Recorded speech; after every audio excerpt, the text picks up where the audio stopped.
Thanks, Grace. Hi, everyone. Like Grace said, I am Rodolfo. I was last year's, 2021, 2022 Yorkshire and Humber ambassador for YTM. And I'm also a trustee of two arts charities. I'm based in Leeds, Freedom Studios, which is a theatre company in Bradford, and East Street Arts in Leeds, who run artist studios nationally. I've also worked for charities in the past, so I have seen it from both sides. And I really want to talk about actually everything or some of the things that trustees do beyond board meetings. I think it's a really interesting space where charities can really get the most out of their trustees, and that relationship can really develop. And I think it kind of it offers the space for a real exchange of values.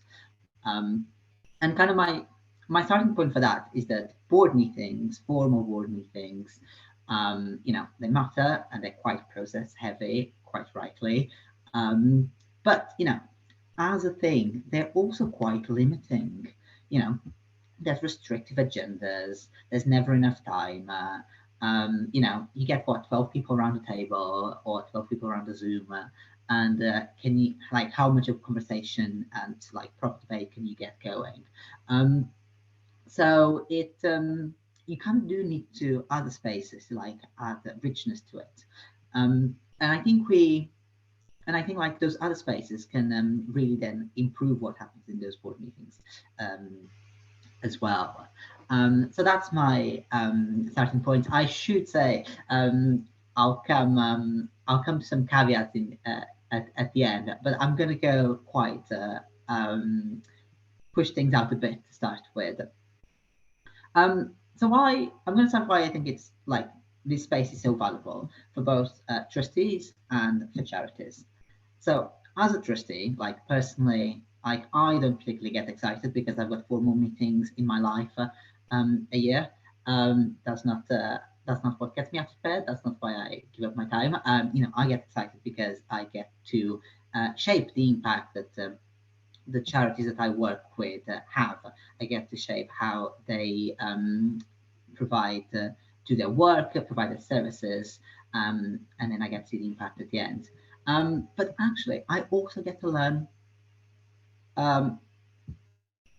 lots. I'll try and speak a bit louder. Let me just adjust my mic. So, like I was saying, I get to learn lots.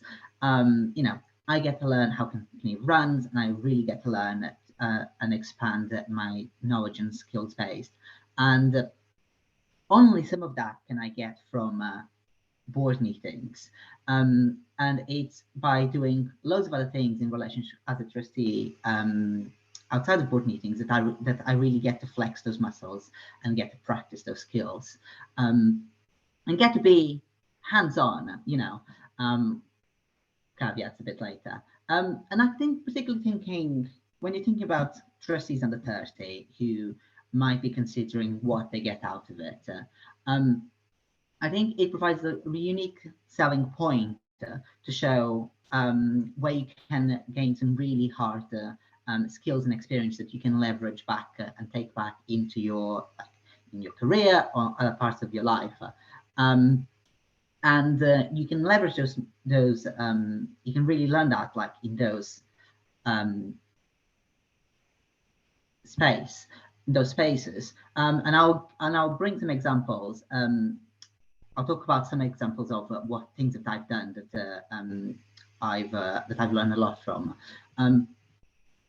And for charities, I think it's where you, like I said, where you get the most out of your trustees. I mean, if you see trustees as a collective resource willing to share their knowledge, it's about finding opportunities that you can tap into that resource and leverage that resource. And you're not really going to do that if you only get 4 meetings of 2 hours, or if the chief executive is the gatekeeper to this group of people. I actually think that often there's too much deference. And I sometimes trustees are kind of put into this Rapunzel-like inaccessible ivory tower over there. And I think at the bottom of it is about creating quite a good collaborative culture where there's a relationship between staff and trustees that goes a bit more besides the chief executive gatekeeper or the immediate couple executive people. I think that I think bottom line, if you kind of introduce your staff to your board and start from that, and so that those relationships, so there's a network of relationships rather than like this single line from one to the other. And that's not to say like every member of staff will have the same depth of relationship with every single trustee. But you know, this is a collective team effort after all. So if you have an up-to-date skills audit for your board, and if there is a relationship or culture that allows empowers people to have those relationships with staff, then you can get like then individual members of staff and managers can then more easily tap into that resource knowledge that kind of sits at the top of the organization, and you can really leverage everything that they bring and kind of create a culture that makes your board accessible and means that as a charity you make the most out of that board outside of those board meetings. And so what does this kind of look like in my experience? So for example, with Freedom Studios, that's looked a lot like being part of recruitment. A couple of years ago, I was, and alongside the other trustee, were on a panel to recruit our associate producer. And, you know, actually that made a really good impact with candidates who commented that how engaged the board was, and they weren't expecting to see trustees there, and they got to ask some questions as part of the interview, and actually they directed their questions to the trustees, and that's kind of a message that I really wanted to get out, that you know we're different board, and we're quite open and accessible. And most recently, like we've just had a leadership change at Freedom, and I got to co-lead the recruitment for executive director, interim director, executive and artistic. And like in my day job, I don't get to recruit senior leaders, but then in this other hat, I am adding that experience and those skills to my base, and I can then leverage that. And those are some kind of hard skills and experience that I can really talk about, but that you wouldn't necessarily had if you were just involved in a meeting that kind of signed off a short list or something like that. So I think it's about like these opportunities where you can find the space. You know, we also find ourselves that, you know, the team is quite small, so where are you going to bring that additional resource from your board?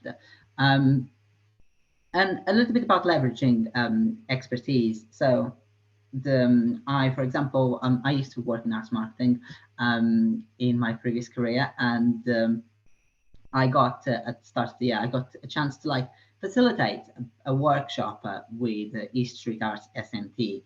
They were developing their development plan. They were like, we're in a bit of a rut. We need someone to like just facilitate the discussion. Do you guys know anyone? And actually, a couple of us said, well, if you just want to like facilitate discussion, we can do it. Like we've got skills. This is what we're kind of doing our day job. So let's do that. And then that was a really, like, I really enjoy like flexing again those muscles and bringing some of that hard knowledge that that I had, facilitated the discussion and kind of leaving the team in a better place, that now they're progressing to work, you know, they're bringing freelance support, and you know, it's full-on project. And all they needed was an external voice that could help them get out of the rut that they were. And again, your trustees are perfectly placed to help you do that because they know the organization, but they're also kind of an external voice in some ways. I also want to mention something that it doesn't work. I've also been in organizations where there was no relationship between the board and the staff apart from the very top. And they had all kinds of subcommittees dealing with specific things. So they had a subcommittee on comms, and I worked in comms. And I kind of look back and I think that it was a really missed opportunity. And I never had, they had all kinds of people in that subcommittee with all kinds of incredible CVs that, as a comms professional, I would love to pick their brains about from a professional point of view. And the organization didn't really have create a space or have a culture that kind of encouraged that. But also interestingly, I can't say the trustees also came to it with a mindset of coming along and doing that. They used to have meetings in the board meeting next to where everyone sat working in the daytime, and I don't think once they popped into the office and said hello. And I kind of look at it going, that just seems such a missed opportunity, and I know it's really, I really kind of think about it and think I don't really want to be like that. I mean, if I'm engaged in an organization, I really want for it to be like a two-way exchange of values. So that's it. Those spaces. I want to finish with some caveats, actually.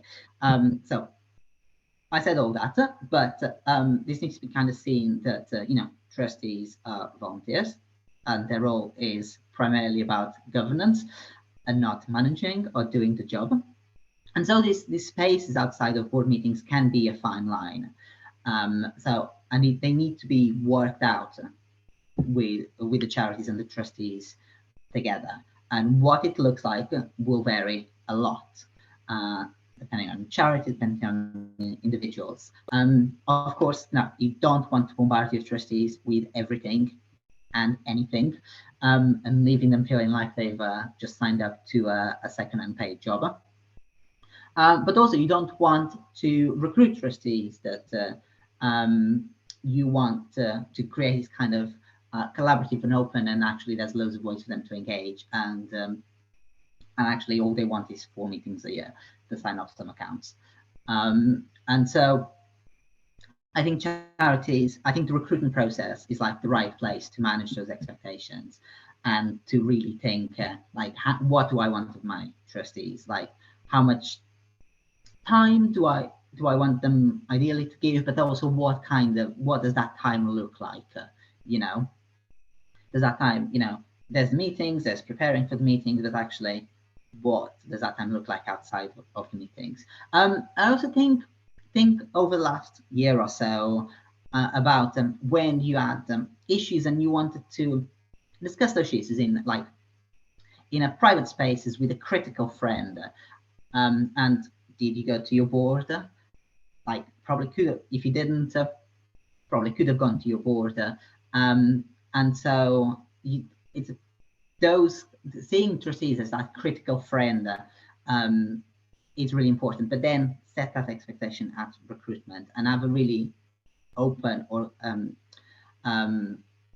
discussion at that stage, so that actually you find that person that really fits, that it's looking for the exact same thing that you are, and you set the right expectations, because at the end you want a board that really adds value and that doesn't merely tick a box quarterly. Thanks so much. I'm going to stop there, and if you have any specific questions, I am happy to take